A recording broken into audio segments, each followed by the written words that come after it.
Ukwati, wakonzeka. Pa September 13, dziko la Armenia linathidwa nkhondo ndi dziko la Azerbaijan, ndipo anthu ambiri pamodzi ndi asilikali ambiri anaphedwa. Dziwani, dziko la Armenia ndi dziko lokhalo lomwe lasunga Chikhristu kuchokera ku chizunzo. President Emmanuel Macron wa ku France wanenetsa kuti mayiko aku Europe ayenera kukhala ndi gulu lawo la nkhondo lotchedwa European Army. Koma dziwani, chitsulo ndi dongo sizingagwirizane. Nako ku Mozambique Akhristu aphedwa podwidwa makosi kunakala, ndi gulu lina lomwe linavala zausilikali nkumafunsa mafunso kuti ndiwe Mkhristu kapena Msilamu, omwe amavomera kuti Mkhristu amamangidwa manja kumbuyo kenako nkudulidwa khosi. Watero mnyamata amene anathawa kumalowa, ndipo Bishop Alberto Vera Regula watsimikizira izi masiku akumapedwa. Panya Kamrabu, munthu wa zaka 34 ku Thailand, yemwe adali wa polisi kalekale, anapita pa skulu ya ana ndi kupha anthu 38. Mwa 38 wo 23 ndi ana apakati pa zaka 2 mpaka na 4. Uku kunali kumpoto chakummawa kwa Bangkok. Mzimu Woyera adati kwa Timoteyo, koma zindikira ichi kuti masiku otsiriza zidzafika nthawi zowawitsa, anthu adzakhala achiwembu. Dziko la Cuba chimphepo chotchedwa EN chidawomba, ndipo mphamvu zonse za magetsi a dzikolo zawonongeka. Pakadali pano dziko lili mu mdima wandiweyani. Zakudya za anthu mafriji zawonongeka, ndipo kunali zionetsero zazikulu kwambiri. Aka ndikoyamba kuti zichitike ku dzikoli. Nako ku Philippines kontena ina yomwe munadzadza mabaibo yalandidwa ndi kusungidwa kwa miyezi 6 tsopano. Izi zachitika chifukwa magulu ena sakufuna kuti mabaibo apezeke mdzikoli. Masiku ali mkudza amene anthu adzathamanga chauko ndi uko kufunafuna mawu a Mulungu, koma sadzawapeza. Bwana wa kampani yopanga katemera ya Pfizer, Mai Jenin Small, anaonekera ku bwalo lakuluakulu lotchedwa European Council, komwe amayankha mafunso pa nkhani za katemera wa COVID. Ndipo poyankha mafunsowa iye anati katemerayo sanayezedwe ndipo alibe thandizo konse. Iwo amachita zinthu mogwirizana ndi mpikisano wa sayansi. Ndipo njoka inali yakuchenjera kuposa zamoyo zonse. Tested on stopping the transmission of the virus before it entered the market. If not, please say it clearly. If yes, are you willing to share the data with this committee? And I really want a straight answer, yes or no, and I'm looking forward to it.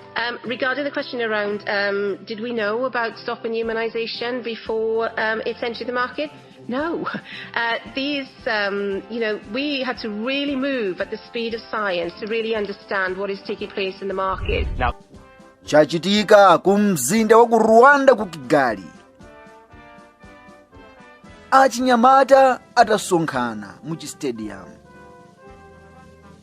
Kunaonetseredwa chinyama chotchedwa dinosaur chitalembedwa Don't choose extinction. Chinyamachi chinaonetsedwa mu msonkhano umene achinyamata ku mzinda wa Kigali akulimbikitsidwa kuti atenge nawo mbali mu nkhani ya kusintha kwa chilengedwe, makamaka popumula tsiku la Sande. Uno ndi ulendo wa dziko.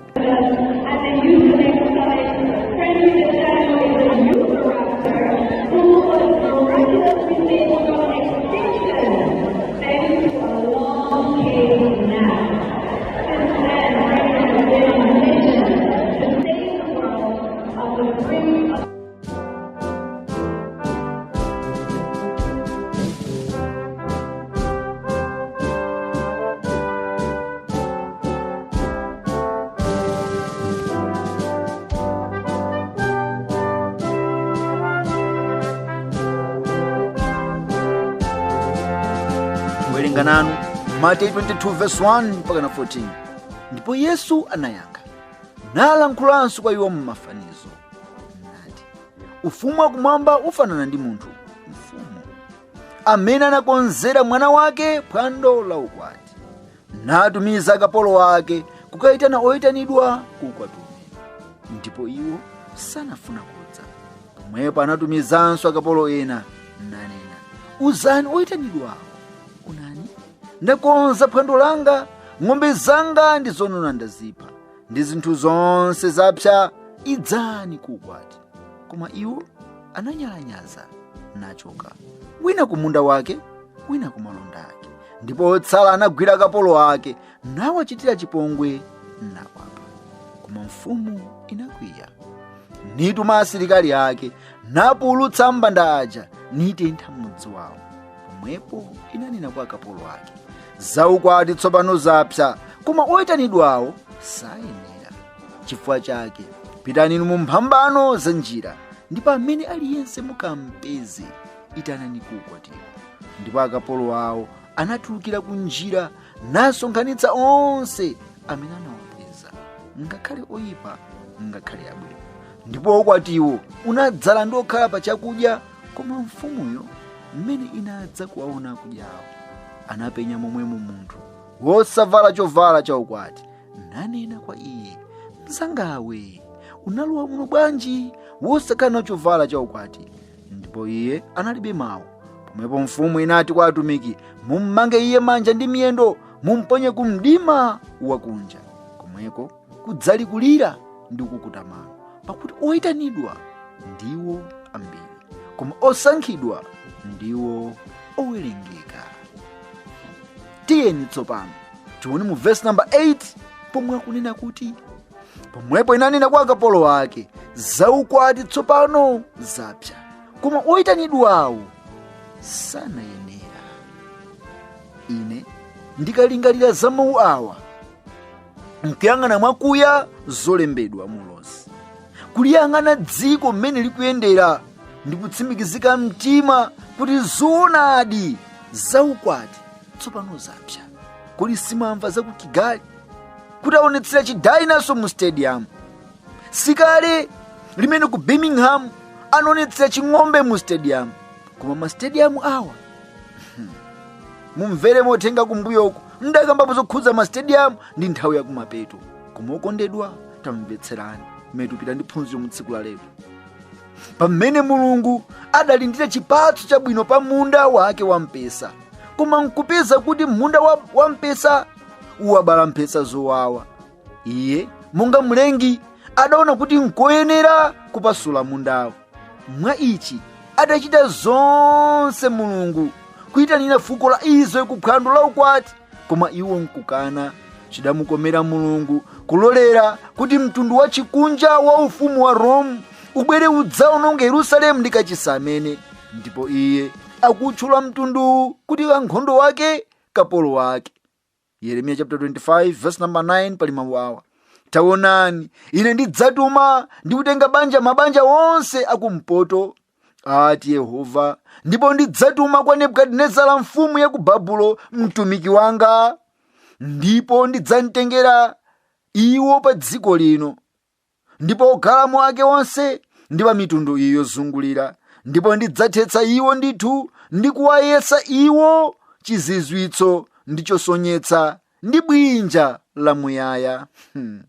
Mulungu wakumwamba akumutchula Nebukadinezara mfumu ya ku Babulo kuti mtumiki wanga, chifukwa iyeyo wamulonga mkati mwake mphamvu, wamulonga nzeru kuti akalange ana ake chifukwa chakusamva kwawo. Chomwecho pamene ankhondo a Roma adafikanso ku Yerusalemu, Mulungu adavomera ndakuwatchula kuti Mulungu adatumiza ankhondo ake kukawononga fuko la Israeli. Ukondedwa, tadziwani, mpamene Mulungu wakumwamba tsopano akuona kuti zaukwati tsopano zapsa, popeza oyitanidwa awo sanayenera ayi, zidafika pokanikana izo adakana kuyitanidwa, ndi Mulungu wakumwamba adavomera kuti ankhondo akawononge mu Israeli. Tamvetserani okondedwa, chifukwa chakusamvera kwa Israeli, Mulungu adavomereza kuti Israeli awonongedwe ndi mtundu wa chikunja mu chaka cha 70. Ndipo chaka ichi chisanadze, uthenga wabwino unalalikidwa ponse ponse ndi atumwi. Akolose chapter 1 verse number 23. Ngati mukhalabe mchikhulupiriro, ochilimika ndi okhazikika ndi osasunthika, kulekana nacho chiyembekezo cha uthenga wabwino umene mudaumva, wolalikidwa cholengedwa chonse chapansi pa thambo, umene ine Paulo ndakhala mtumiki wake. Haleluya. Chiwononge kusadabwere ku Yerusalemu chaka cha 70. Atumwi adayenda pena paliponse adalalikira uthenga wabwino, ndi Paulo akunena kuti ngati mungakhalebe mchikhulupiriro ndi kukhala anthu ochilimika, olimbika ndi okhazikika ndi osasunthika, kulekana nacho chiyembekezo cha uthenga wabwino, ndakunena kuti umene mudaumva. Akulemba kalata kwa Kolose ndakuti uthenga wabwino umene mudaumva, m'bale wanga, monga mmene ukumvera uthengawo, ndakuti olalikidwa cholengedwa chonse chapansi pa thambo. Uthenga udalalikidwa pena paliponse kuchokera chonse chapansi pa thambo 70 AD asadafike. Ndakuti umene ine Paulo ndakhala mtumiki wake. Ndipo sadali Paulo yekha, koma na atumwi wonse. Tadziwani zabwenzi, Andrea ophunzira kwa Yesu adapita kukalalikira ku Cynthia, kumene kundi kumwera kwa Siberia. Ndi chifukwa chake anthu aku Russia amampembedza ngati mtumiki wawo Andrea. Naye Filipo adatumikira ku Hierapolis ku Figia, kumene kundi kumwera chakumadzulo kwa Teke. Adapita Filipo nalalikira uthenga umeneku. Naye Bartholomew adatumikira ku India, adafika natumikira ku India nagawa uthenga wabwino. Koma muone madera amene atumwi adapita kukalalikira pakadali pano, muone mpeza Chikhristu kulibeko. Mateyu adatumikira kwambiri kwa Ayuda, kenako adapita ku mayiko ena. Naye Yakobo adatumikira kwa Igupto, koma ataonani kwa Igupto nkume kuchika 27 pakadali pano kutuluka zinthu kumeneku. Tadeyo naye adatumikiranso ku Persia. Ukondedwa, mbiri kufotokoza za madera osiyanasiyana amene ophunzira wadapita nagawa uthenga 70 asadafike chipasuko chisadonekere mu Yerusalemu. Simon Ziloti adatumikira ku Egypt komanso ku Britain. Naye Yohane Mariko adatumikira ku Alexandria. Atumwi adayenda pena paliponse ndi uthenga wabwino nalalikira mawu, popeza kudamveka kuti zaukwati tsopano zapsa, komano oyitanidwawo sanayenera ayi. Mmene anagwirira ntchito atumwi, Mzimu Woyera atadza pa iwo, kunali kukwaniritsa mbali yoyamba ya Mateyu 24 verse number 14. Ndipo uthenga wabwino wa ufumu wakumwamba udzalalikidwa pa dziko lonse lapansi, ukhala umboni kwa anthu a mitundu. Ndipo pomwepo chidzafika chimaliziro. Ndi 70 AD asadonongeke Yerusalemu, uthengawo udafalitsidwa ku dziko monga mmene Paulo afotokoza kwa Kolose. Ndipo atumwi adayenda malo osiyanasiyana. Ku Afrika adaponda, kwawo kwa azungu kumwera adaponda, kwawo kwa azungu kumpoto adaponda, kwina kulikonse adaponda ndi uthenga wabwino kuti udzakhale umboni pa tsiku la chiweruziro. Okondedwa, zomwe atumwi anakumana nazo kunali kutsimikizira kuti zaukwati tsopano zapsa, koma oyitanidwawo sanayenera ayi. Yesu adawuza ophunzira kuti koma inu mudziyang'anire nokha, pakuti adzakuperekani kwa akulu a milandu ndipo adzakukwapulani m'masunagoge, ndipo pamaso pa akazembe ndi mafumu mudzayimirira chifukwa cha ine, kukhale umboni kwa iwo. Marko chapter 13 verse number 9. Tamvetsera okondedwa. Mukamawerenga buku la machitidwe atumwi mofatsa ndi modekha, mupeza kuti Petro ndi Yohane adaonekera ku bwalo la akulu mu Machitidwe chapter 4. Naye Stefano adagendedwa ndi kuphedwa ku bwalo ndi Ayuda okwiyawo. Machitidwe chapter 7 mukamawerenga, mukapeza kuti Herode Agripa adapha Yakobo m'bale wa Yohane ndi lupanga, namugwiranso Petro. Popeza ichi chidakondweretsa Ayudawo. Mu Machitidwe chapter 12 mukapeza nkhani imeneyi. Naye Paulo adaonekera ku bwalo la Gayo, ku bwalo la Felike, kwa Agripa, ndipo adakafikiranso mpaka na ku Kaisaria, nakumana naye Kaisara ku bwalo lalikulu la mlando ku Rome. Izi zonse zidachitika kuti uthenga wabwino wa ufumu ukafikira asilikali, ukafikira alonda, ukafikira ndende ena omvera milandu, nawonso uthenga ukafikire komanso mafumu onse, kuti udzakhale umboni kwa mitundu yonse. Yesu adanena, koma inu mudziyang'anire nokha, pakuti adzakuperekani kwa akulu a milandu, ndipo adzakukwapulani m'masunagoge, ndipo pamaso pa akazembe ndi mafumu mudzayimirira chifukwa cha ine, kukhale umboni kwa iwo. Okondedwa, 78 asadafike, ankhondo asadaononge, uthenga udafika ponseponse kuti ukhale umboni. Chomwecho mmene chimalizo chikuandikira okondedwa, uthengawu ufika pena paliponse mmene ukumva uthengawu ukukhalire umboni kufikira tsiku la chiweruziro. Pamene tikufika kumapeto a nthawi pansi pano, moyo uno ubwerezanso zomwe zinachitika m'buku la Machitidwe atumwi, pamene atumwi ndi okhulupirira ena amalandira mvula ya nyundo, kutsanulidwa kwa Mzimu Woyera. Chipinda chapamwamba, mpingo wa akulu ndi olongosoledwa bwino mu nthawiyo, mpingo wa Chiyuda sunadziwe bwinobwino chochitikacho, ndipo udaganiza kuti anthuwa amwa vinyo wa mmawa. Atumwi adazindikira chomwe chidanenedwa ndi Yoweli mneneri, ndipo kudzali masiku otsiriza, anena Mulungu, ndidzathira cha Mzimu wanga pa thupi lina lililonse, ndipo ana anu amuna ndi akazi adzanenera, ndipo anyamata anu adzaona masomphenya, ndi akulu anu adzalota maloto. Amene ndi Machitidwe chapter 2 verse number 17. Okondedwa, atadziwani pamene kagulu kochepa ka atumwi amene Yesu adawuza mawu kuti mudzakhala mboni zanga kuyambira mu Yerusalemu, Yudeya, Samariya ndi ku dziko lonse lapansi, mukadzalandira mphamvu. Kagulu kameneka pakusonkhana mchipinda chapamwamba kadapemphera nadzikhuthula kwa Mulungu wakumwamba, ndipo Mzimu Woyera adatsanulidwa pa iwo monga mvula ya nyundo yokonzekera kuti mbewu zidzalidwe. Adasonkhana pamodzi, komano mpingo olongosoledwa bwino wokhazikika wa Chiyuda sudazindikira chochitika ichi. Iwo adaganiza mu munthu, naona zinthu za dziko osaona za uzimu. Adaona kuti anthu awa amwa vinyo wa mmawa. Koma Petro adachita chodzikanira, nanena kuti ayi ndithu, uku ndikwaniritsidwa kwa ulosi wa Yoweli. Okondedwa, pamene dziko likufika kumapeto, kuchitika zambiri zimene anthu amene akuyenda ku uthupi sazimvetsetsa ayi. Atumwiwa adali ndi likulu lawo ku Yerusalemu, komanso mpingo olinganizidwa bwino wa Chiyuda udalinso ndi likulu lawo komweko. Akapolowa adayenda awiriawiri ponseponse kuyitanira anthu ku ukwati, poti mfumu idati za ukwati tsopano zapsa, koma oyitanidwawo sanayenera kumvetsa chisoni Ayuda. Atumwi adasonkhana mnyumba napemphera, adayenda m'misika nalalikira uthenga wabwino, adagendedwa, adanyozedwa, adagogoda mnyumba za anthu napulumutsa anthu nyumba zawo, akufa adauka, odwala adachira, adalowa m'masunagoge a Ayuda natsutsana nawo za Mesiya. Okondedwa, tamvetserani, atumwi awa adalibe udani ndi mpingo wa Chiyuda, koma Ayuda mkati mwawo mudali chidani chachikulu kwambiri ndi njira yomwe Yesu adayisiya mwa atumwiwa. Okondedwa, tamvetserani bwino.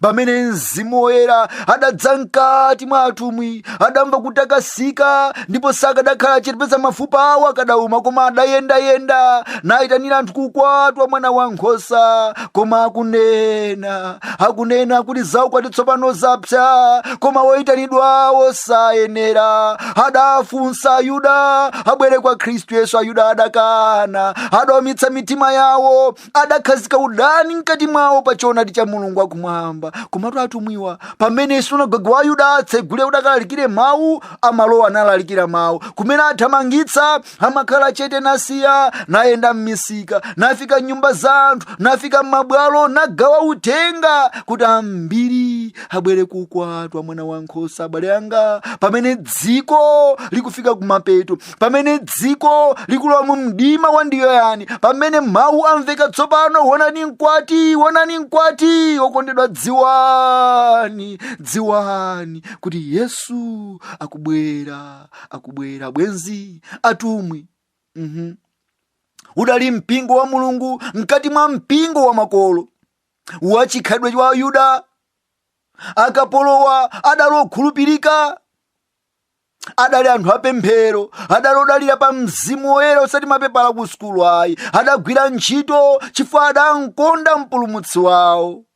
Pa chifukwa ichi zozizwa zidachitika, odwala adachira, akufa adauka, mitundu ya anthu idatembenuka, mbiri adadza kwa Khristu Yesu. Tamvetsa pa m'bale kunoti Mulungu wakumwamba pamadasiya atumwiwa nawo adzodza ndi Mzimu Woyera. Yesu nakwera napita kumwamba, ndiwo mwewa amadandira lonjezo kuti muyimira nchotere ndi kuyang'ana muneni wa Galileya. Kodi simukudziwa kuti Yesu amene mwamuna kupitayi adzabweranso chimodzimodzi? Koma akapolo adakhala moyo wokhulupirika awa, adakhala moyo wapemphero awa, adadalira pa ntchito za Mzimu Woyera. Kodi iwe m'bale wanga, metuka masiku akumapeto ano, usankhe kukhala moyo wotani? Akapolowa udali mpingo wa Mulungu mkati mwa mpingo wa chikhalidwe cha makolo wa Ayuda. Kodi wosankha kukhala mugula mkati wa mpingo wa chikhalidwe, mugula mkati wa mpingo wa chizolowezi, kapena osankha kukhala mugulu ochepa la ana Mulungu akumwamba? Amati apite ndi kukawuza anthu zaukwati tsopano zapsa, koma oyitanidwa awa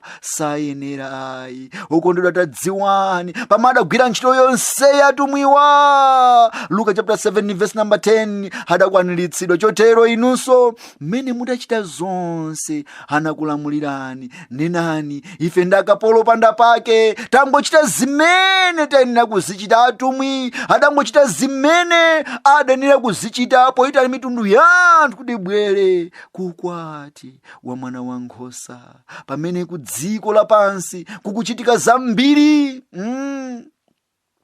mwamva zakuzunzika kwa anthu kwa Amenia ndikadziko kakang'ono kwambiri, ndikadziko kodzazidwa ndi Akhristu. Koma akuti tsiku lina adangodzuka mmawa ndikupeza kuti nkhondo yamba kubuka, iwo asakudziwa. Koma mkang'ana dziko lapansi langokhala chete za nkhondoyi, koma dziko lapansi lili bize ndi nkhondo ya ku Ukraine. Koma uku kwa Ameniaku angoyang'ana anthu akupedwa, anthu akuzunzidwa. Okondedwa, pali uthenga wina wake pamene papa. Inu mwamva za Akhristu omwe akupedwa ndi zigawenga ku Mozambique, koma dziko lili chete. Inu mwamva za mabaibo omwe akuletsedwa salowe mu dziko la Philippines. Abale anga, mukhoza kuona kumene nkhanizi zikupita tsopano.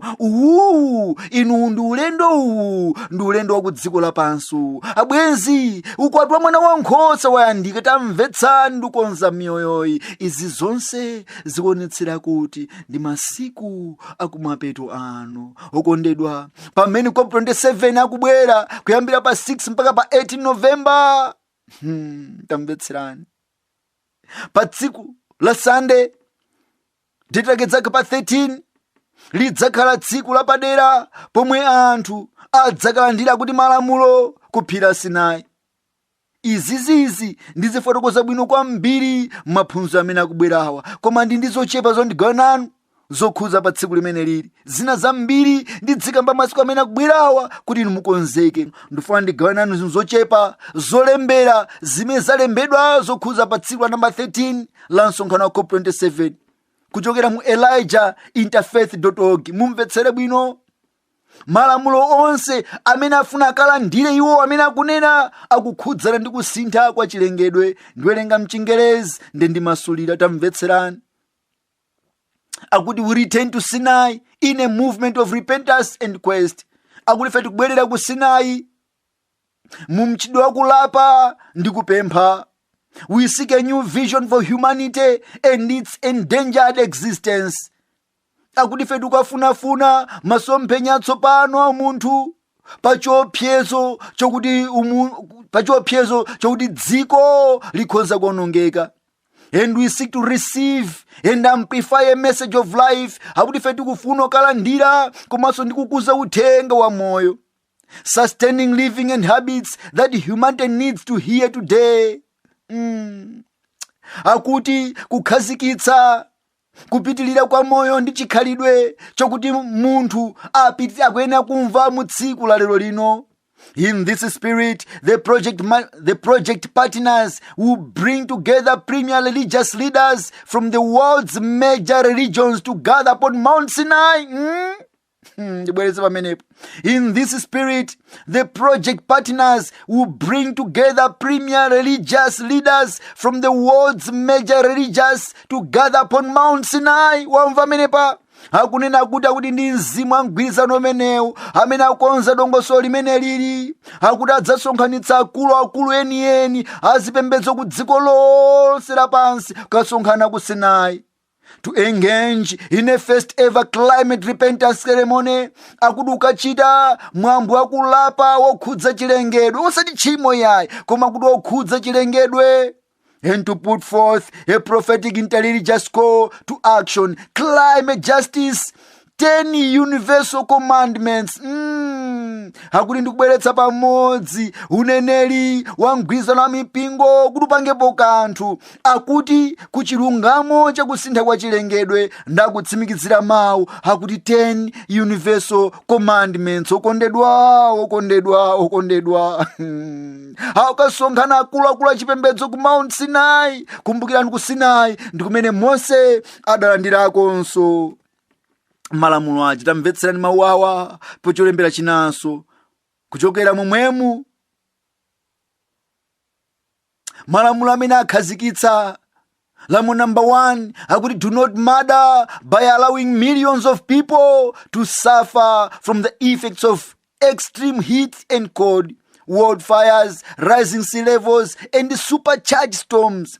Akuti usaphe pakuvomera kuti anthu ambiri mu dziko lapansi azunzike, avutike chifukwa chakutentha kwambiri kapena kuzizira kapena moto omangoyaka mu nkhalango kapena nyanja zosefukira.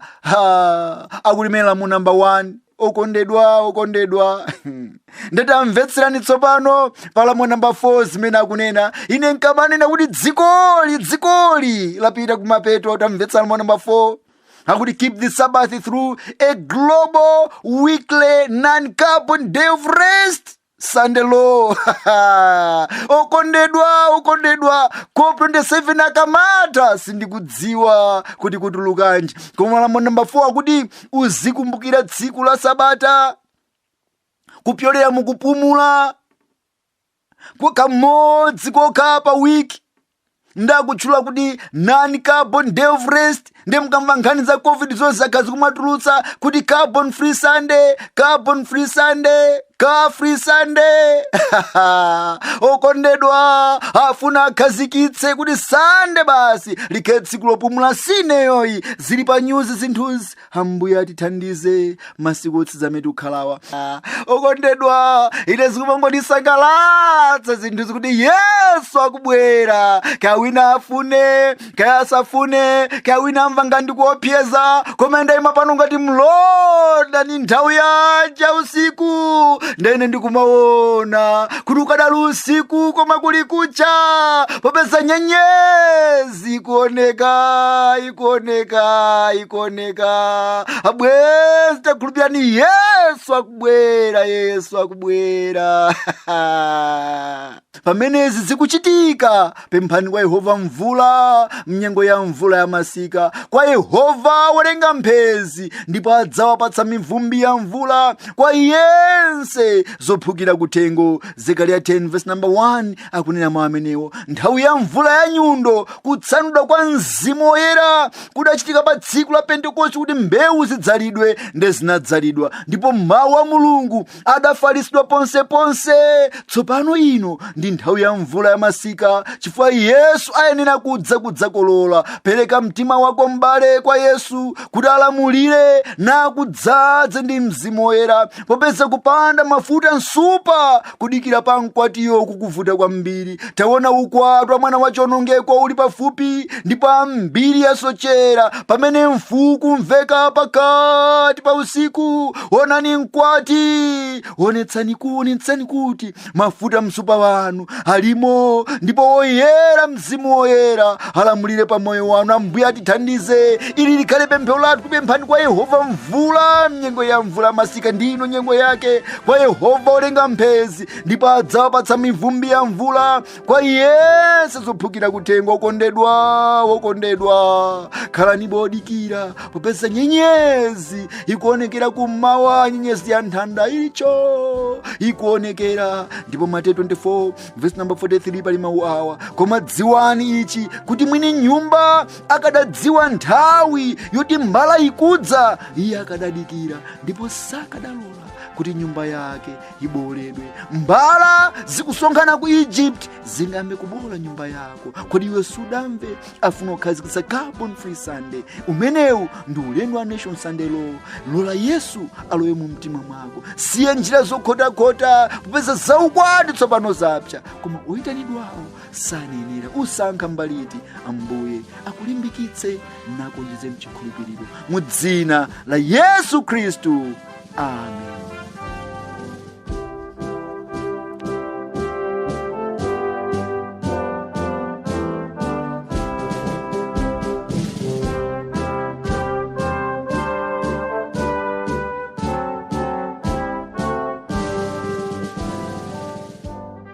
Kodabwitsa kusintha kwa moyo wanga, analowa Yesu mtimanga.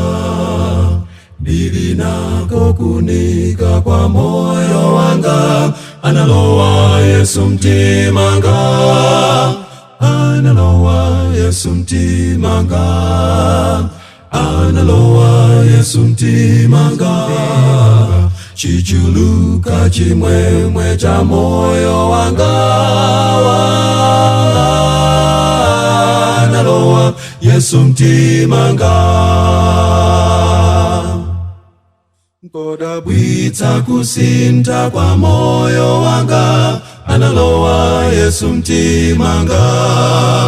Ndili nako kunika kwa moyo wanga, analowa Yesu mtimanga. Analowa Yesu mtimanga, analowa Yesu mtimanga.